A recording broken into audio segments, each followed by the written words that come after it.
Welcome to Stories Junction. Let's begin today's story. I never saw it coming. Abby and I had been together for nearly a decade. 10 years of shared dreams, familiar routines, and a life built together that, on the surface, seemed unshakable. We had our home in the heart of Crestwood, a quiet town nestled between rolling hills and endless woods, a place that felt like the world was made just for us. We had our mornings together, the scent of freshly brewed coffee filling the air as we exchanged glances across the kitchen, knowing each other better than anyone ever could. But sometimes, things change in ways we can't see coming. One evening, after a peaceful dinner, she turned to me with an expression I couldn't quite read. It was almost as if a weight had settled on her shoulders, and she couldn't bear it anymore. She set down her fork, her gaze shifting to her hands as she spoke. "I don't feel happy anymore," she said softly. I froze. My fork hovered midway between my plate and my mouth. My heart skipped, and I let out a confused laugh, trying to break the tension. "What do you mean?" I asked, my voice sounding foreign to my own ears. I set my plate aside, trying to make sense of what was happening. She sighed, looking down at her hands like they were the only thing she could trust in that moment. "I don't know," she whispered, shaking her head slowly. "I just feel different. Different." The word hung in the air, thick with meaning. It wasn't an answer. It was a riddle I couldn't solve. I leaned forward, trying to make sense of the sudden shift in our reality. "Is it me? Did I do something? Are you stressed? What's changed?" She shrugged, her eyes distant, as if she was searching for something she couldn't find. "I don't know. I just need space," she murmured. Space. I had heard that word before. Too many times, from people whose relationships had crumbled beneath the weight of those two syllables. Space was never just about needing room to breathe. It was always the prelude to the end. But I didn't want to believe that. Not with her. Not after all we had shared. So, I pushed the fear aside and told myself that this was just a phase. Maybe she was going through something. Maybe she just needed a little time to figure things out. "Okay," I said finally, swallowing the lump in my throat. "What do you need from me?" "I just need time," she murmured. And with those words, the delicate balance we had spent years building began to unravel. Something shifted in the air between us, but I wasn't ready to face it just yet. For the next few weeks, I did everything I could to fix things, convinced that if I tried hard enough, I could make it right. I refused to believe that it was the end. I bought her flowers. I planned special date nights. I left little notes in her purse, reminding her how much I cared. I asked about her day, and I listened intently, as if every word she said might be the key to unlocking the mystery of her feelings. But nothing worked. She remained distant, polite, but detached. Her smiles felt empty, and when I kissed her, it was as though she wasn't truly there.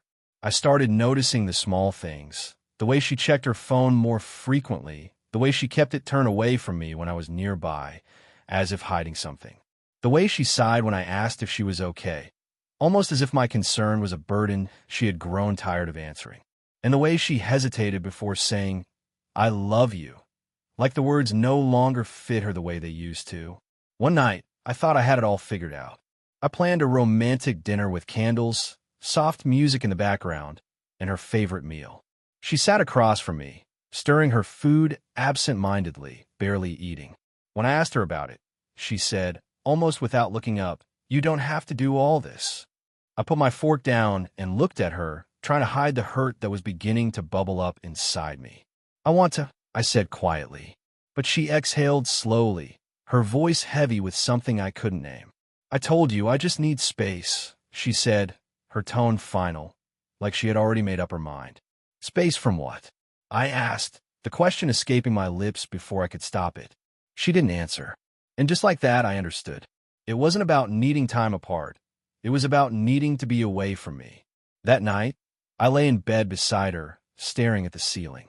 She slept soundly, her back turned toward me, and I felt like a stranger in my own bed. I had given everything I had, tried everything I could, but if she didn't know whether she wanted me anymore, then why was I the one fighting so hard? And so I stopped. I stopped texting her throughout the day. I stopped checking in, stopped asking if she was okay. I stopped planning anything, No more special surprises. No more trying to make her feel cherished. I stopped trying to make her love me again. At first, it felt strange. There was this nagging emptiness as I sat in the silence of our home, each day slipping by without the warmth it used to hold. But as time wore on, something inside me shifted. I had been the one pushing, the one chasing her, but now it felt like she had made her choice, and I had to make mine. I still loved her. That didn't change, but I wasn't going to beg for her attention anymore. I wasn't going to be the one scrambling to keep something alive that she wasn't invested in.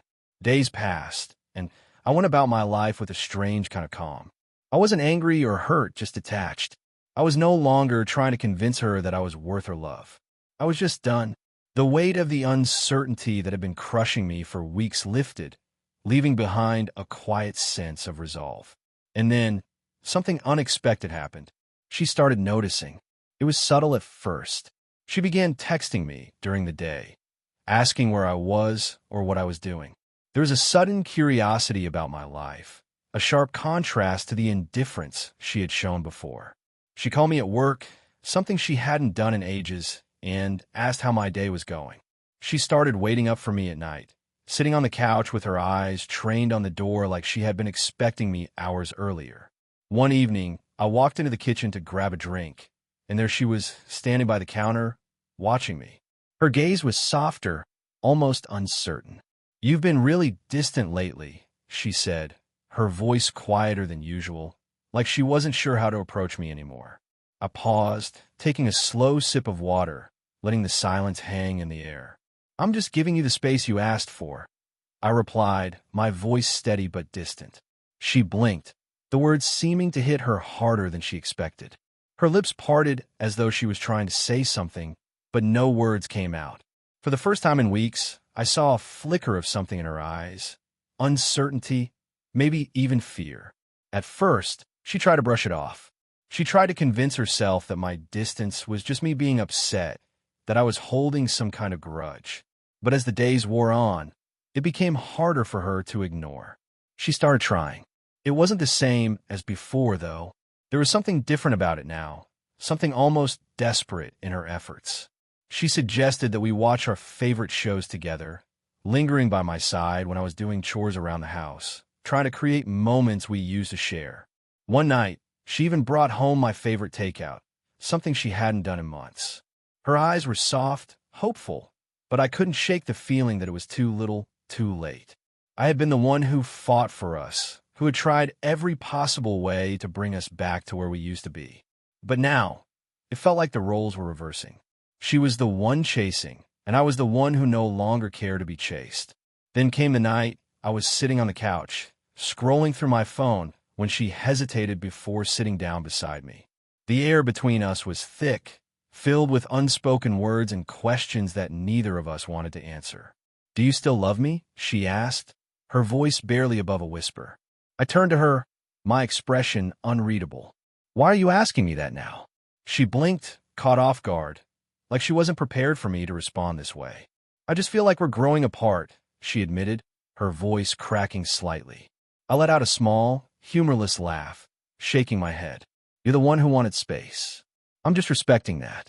And then, in that moment, I saw it. The regret in her eyes. She had expected me to keep fighting for her, to keep holding on, no matter what. But I hadn't. I had stopped. I had stopped chasing her, and now she was the one who wanted to be caught. The shift in her was palpable, and it only took a split second for me to realize that she hadn't just been fighting against our relationship. She had been hiding something from me all along. Something deeper than the distance that had slowly pulled us apart. Something she hadn't even dared to admit to herself. But I was about to find out what that was. One evening, she left her phone on the kitchen counter while she went to shower. It buzzed once, twice. I wasn't looking for anything. I wasn't the type to go through her things. But then I saw the message, and I couldn't look away. "I miss you. When can I see you again?" I stood frozen, my heartbeat quickening as I stared at the words on her screen. It felt like time had stopped. I didn't touch her phone, didn't move for a long moment, but my mind was racing. It all made sense now. The distance, the excuses, the space, none of it had been about needing time to figure things out. She had wanted options. She had wanted to see if there was something better out there while keeping me as a safety net just in case. And now, seeing me slip away, she was scrambling to pull me back. But it was too late. The damage was done. That was when everything changed for me. I hadn't been looking for the truth, but I had found it anyway. And there was no going back from that. The moment I saw the message, everything in my mind clicked into place. I wasn't angry, though. I wasn't even frustrated. I was calm, almost eerily so. In the silence of the kitchen, I stood there for what felt like an eternity, staring at her phone. I hadn't been snooping, hadn't been looking for anything to validate the growing distance between us. But now, I had the truth, plain as day. I had been blind, chasing something that wasn't even there. I wasn't fighting for her love anymore. I had been fighting to keep the illusion alive, convincing myself that the problem was me. But it wasn't me. It was her. She didn't need space. She needed the option to have someone else. And I had been her backup plan. I gently put her phone back down on the counter, my mind numb. The puzzle was complete, and the pieces I'd been desperately trying to fit together for months suddenly fell into place. I didn't even feel the sting of betrayal, not in that moment. Instead, I felt a strange sense of clarity wash over me. The fog had lifted. The weight I had carried for so long was gone. She came out of the bathroom minutes later, towel drying her hair, humming softly to herself, completely unaware of what had just happened. She smiled when she saw me, that same smile that used to light up my world. But now it just felt empty, like a routine, like we were two strangers in a house we used to call home. I didn't acknowledge her. I didn't even look at her. Over the next few days, everything changed. It wasn't an explosion. It wasn't a dramatic argument or a confrontation. It was quiet, almost eerie in its calmness. The more I withdrew, the more she seemed to reach out. But it wasn't the same anymore. It was too late. She noticed. I could see it in the way her eyes followed me across the room, in the way she tried to make small talk that had once come so easily. But I wasn't interested in playing that game anymore. She had made her choice, and I was done pretending that I didn't know what it was. I started to shut her out, completely and without hesitation. I didn't ask how her day was. I didn't wait for her to come home and ask how my day had gone. If she spoke, I barely responded. If she sat next to me on the couch, I didn't move. I didn't acknowledge her. I didn't look at her. I was living in a house with a ghost, and I was the one who had become invisible. But it wasn't because I was punishing her. It wasn't out of anger or bitterness. It was because I had realized something. I didn't need her anymore. Not in the way I used to. I didn't need her to make me feel whole or wanted. I didn't need to chase her, fight for her love. It was gone, and I had to let it go. And when I stopped fighting for her, that was when everything started to unravel for her. It was a slow process at first, but I could feel it. She began to question. Her movements became more deliberate, more anxious. She would glance at me when she thought I wasn't paying attention. The uncertainty in her eyes a stark contrast to the woman I had once known. One evening, I stood in the bedroom packing a suitcase. I wasn't rushing. I wasn't angry. I wasn't even emotional. I was just done. Done with the lies. Done with the games. Done with pretending that everything was fine when I knew it wasn't. The sound of her footsteps echoed in the hallway, hesitant and soft. I didn't look up. I didn't stop what I was doing. I kept folding my clothes, keeping my movements measured and calm. She leaned against the doorframe, her arms wrapped around herself, like she was trying to hold herself together. "What are you doing?" Her voice was small, barely above a whisper. I didn't stop packing. I zipped up my suitcase and turned to face her for the last time. "I'm leaving," I said simply, my voice flat and emotionless. Her eyes widened, confusion flashing across her face. "What do you mean you're leaving? Ethan, come on, don't do this." I let out a small, humorless laugh, shaking my head. "I'm not the one who did this, Abby. You are." Her face shifted, panic seeping into her features. She took a step forward, her voice trembling as she tried to grasp at something, anything, to stop me. "I don't understand." I tilted my head slightly, my gaze unwavering. "I saw the message," I said, my voice low, controlled. "The one you were careless enough to leave unlocked. I miss you. When can I see you again?" Her body stiffened. She opened her mouth, but no words came out. She was scrambling for a lie, trying to find something to say that would fix the mess she had made. I held up a hand. "Don't," I said, my tone calm but final. "It doesn't matter anymore." I grabbed my suitcase and walked past her, heading toward the door. She followed me down the hallway, her footsteps quickening as the panic set in. "Wait, where are you going?" she asked, her voice breaking. "I told you. I'm leaving." I repeated, my words firm. She looked stricken, like I had knocked the air out of her lungs. She reached for my arm, her fingers trembling. "Please don't go. I don't want to lose you." I stopped at the front door, my hand resting on the handle. I turned to face her one last time. "We didn't fall apart, Abby," I said, my voice steady. "You walked away, and now I'm doing the same." Her eyes filled with tears. She reached out again, this time more desperately. "Please, I don't want to lose you," she whispered. I looked at her, really looked at her. The woman who had once been my everything, who had made me believe that we were unbreakable, only to shatter that illusion when she thought she could have it both ways. "You already did," I said quietly, and with that, I turned and walked out the door. I didn't look back. I didn't wait for her to chase after me. I heard her sob as the door shut behind me, but for the first time in what felt like forever, it didn't matter. Because I was free. The sound of her voice, the weight of her pleas, it was all fading away. I was done, and now I was free. The next morning, I filed for divorce. The paperwork was simple enough, the lawyer professional and efficient. But the emotional weight of it was anything but. As I sat there, signing the forms, I realized that this was the final step in something that had started so many months ago. The end of a relationship that had been so full of promises, only to crumble under the weight of lies, distance, and unspoken truths. Abby didn't fight me on it. Maybe she thought I was bluffing. Maybe she thought I'd come back to her, just like the last time she had pulled away, testing the waters, pulling me back when she felt the space growing too wide between us. But I wasn't coming back this time. There was no turning around. I moved into a small apartment across town. Nothing fancy, but quiet. A fresh start. The space was mine completely. No more shadows of her lingering in the corners. No more tension that weighed heavy every time we shared a room. It was just me, reclaiming my life, step by step. In the following weeks, I threw myself into my work. I worked longer hours, took on more projects, just to keep my mind occupied. But outside of that, I was also rebuilding. I started going to the gym again, something I hadn't done in ages, always too tired or too distracted by her, always thinking I would get around to it later. I began picking up hobbies I had neglected, hobbies that used to bring me peace. It was strange at first being alone, but soon enough, I grew accustomed to the solitude. I even began dating again.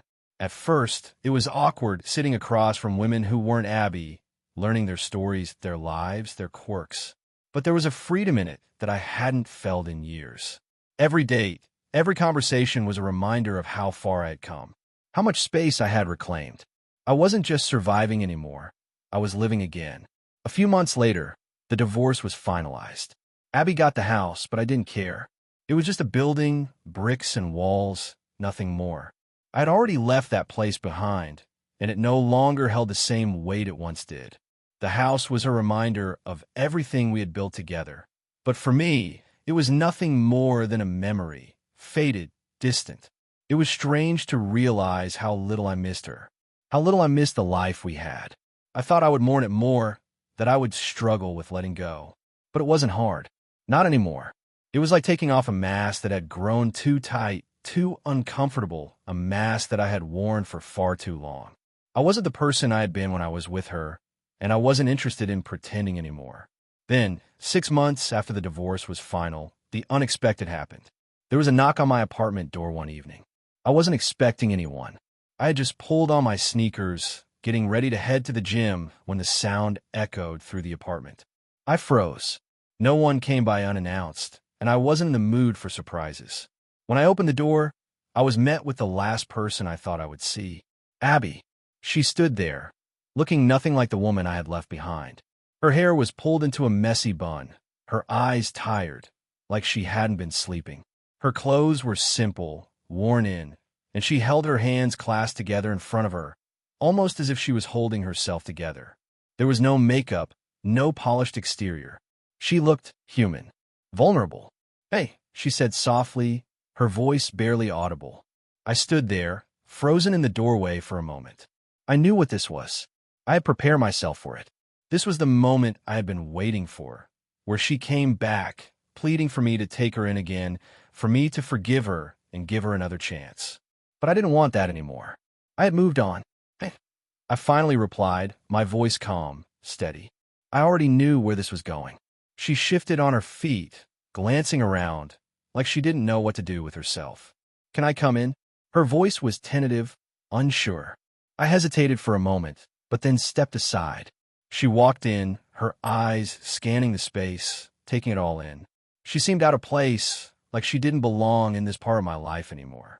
The apartment was my world now, not ours, and the weight of that truth was heavy between us. I leaned against the counter, arms crossed, waiting for her to speak. I wasn't going to make this easy for her. Abby swallowed hard, her eyes scanning the floor before meeting mine. I needed to see you. To talk," she said, her voice breaking slightly. I didn't say anything, just watched her. I could see the hesitation in her eyes, the way she was searching for the right words. "I made a mistake, Ethan," she continued, her voice small, almost pleading. "I thought I needed something else, something different, but nothing worked." She took a step closer, her eyes locking with mine. "The guy I was seeing, I ended it. I tried dating again, but nothing lasted. I realized it was you. It was always you." She was getting closer now, her voice desperate. "Please, just hear me out. I was stupid. I ruined everything, but I swear I see it now. I see what I lost." I stared at her for a long time, letting her words settle. I felt nothing. Nothing but the calm certainty that this wasn't the woman I had once loved. Not anymore. "Abby," I said, my voice steady, almost indifferent. "I've moved on." Her face fell. She flinched like I had slapped her. She opened her mouth to say something, but no words came out. "Please," she whispered, her voice shaking. I shook my head. "No," I said firmly. "You walked away, and I spent months trying to figure out what I did wrong. But now I know. I wasn't the problem. You were." Her eyes filled with tears. "I miss you," she choked out, stepping closer. I exhaled slowly, stepping toward the door. "You should go." She didn't move at first. She just stood there, her lips parted like she was going to argue, to beg, but I had nothing left to give her. Nothing. Finally, she nodded, wiping at her eyes. She walked past me, pausing at the door for just a second. "I'm sorry," she whispered. I didn't respond. I couldn't. And as I closed the door behind her, I realized something. For the first time in months, maybe even years, I felt at peace. Because I had one. She was gone for good, and I was free. The days after Abby left were oddly quiet. There was no storm of emotions, no wild confrontation. Just silence. It felt like I had been carrying a heavy weight for so long, I hadn't even realized how much it had been dragging me down. But now, with her gone, it was as if I could finally breathe again, like a part of me that had been lost was slowly coming back to life. I spent the next few weeks in the same routine.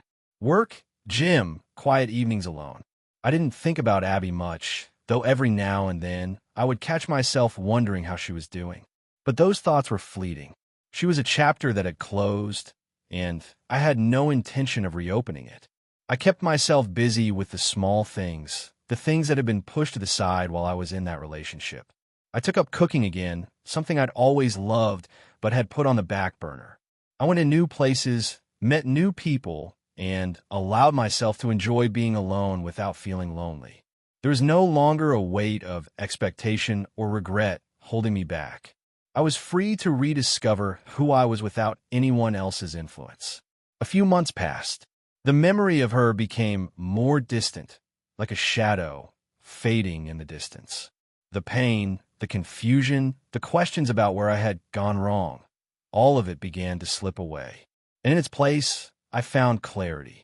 I realized that I had spent so long trying to fix something that wasn't mine to fix. I had spent years trying to make someone else happy while neglecting my own needs. One evening, as I was lounging on my couch, flipping through a magazine, I got a call. It was from my lawyer, the one who had helped me with the divorce. I hadn't expected to hear from him. But when I answered, he had a message for me. Abby had reached out to him, wanted to talk about some of the final details of the divorce settlement. She hadn't contested anything, and the paperwork had been moving smoothly, but she wanted a meeting to discuss a few things. It was strange. She had moved on with her life, and yet there she was trying to revisit old business. I didn't know why, but something in me felt indifferent. I didn't feel the need to rush over or prepare for confrontation. It was just another task that needed to be done, like signing the papers, like sorting through the final remnants of our relationship. So I agreed to meet her just to finalize everything and put this chapter completely to rest. When I walked into the small office where we were supposed to meet, I wasn't sure what to expect. I had no idea what was going on in her mind, what she thought she could say to me after everything that had happened.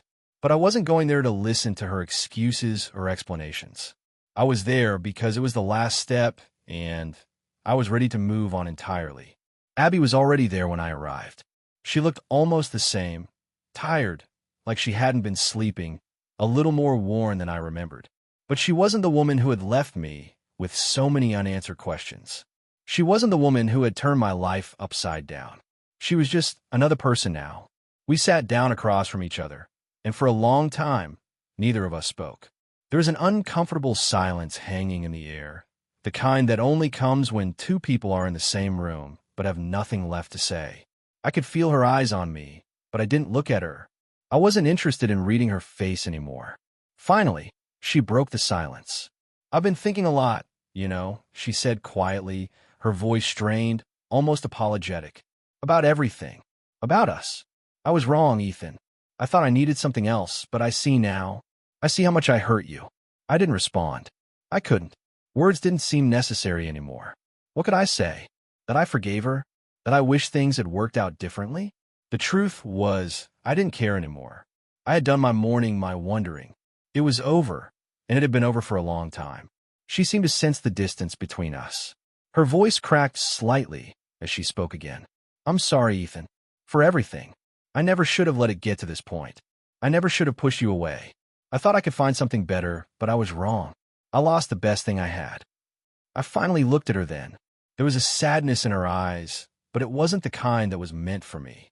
It was the kind that comes from realizing you've lost something precious, something irreplaceable. But it didn't matter anymore. "I'm sorry, too," I said, my voice quiet but firm. "But this is done, Abby. I've let go. I don't look back." She nodded, a silent acceptance in her eyes. There was no argument, no further pleading. She knew, just as I did, that it was time to let go for good. The truth had finally settled between us. We had both moved on in our own ways. And that was it. After a few more minutes of small talk, we wrapped up the meeting. It was civil, almost polite, but there was no real emotion behind it. No love, no anger, just two people who had once shared a life, now standing at the end of that chapter. When I left the office, I felt the final weight lift from my chest. It wasn't a sense of relief or triumph, but simply the knowledge that I had done everything I needed to do. There was no more holding on, no more wondering what could have been. The past was the past, and I was finally free to move forward without it. Abby wouldn't come back this time, and I didn't want her to. The woman I had loved, the woman who had once been my world, was a stranger now, and that was exactly how it was supposed to be. As I walked back to my car, the sun setting low behind me, I felt a strange calm wash over me. I was at peace. I had won.